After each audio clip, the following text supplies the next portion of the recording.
சிவா வீட்டிற்கு வந்து இரவு முழுவதும் மது அருந்தியும் கஞ்சா பயன்படுத்திக் கொண்டும் போதையில் கத்தியபடியும் பிறந்தநாள் கொண்டாட்டத்தில் ஈடுபட்டுள்ளனர். காலை சிவா திருநெல்வேலிக்கு சென்ற நிலையில் போதை மயக்கத்தில் இருந்து அவரது நண்பர்கள் 5 பேரும் ஆரிவாள், கத்தி, கம்புகளுடன் சண்முகசுந்தரம் வீட்டுக்கு சென்றுள்ளனர்.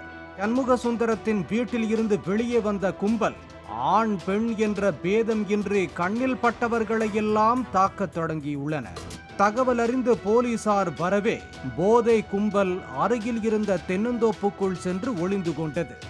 வெகுண்டெழுந்த அப்பகுதிவாசிகள் திரளானோர் ஒன்று சேர்ந்து தோப்பை சுற்றி வளைத்து போதை கும்பலை சேர்ந்த ஒவ்வொருவரையும் மடக்கி பிடித்து சரமாரியாக தாக்கினர்.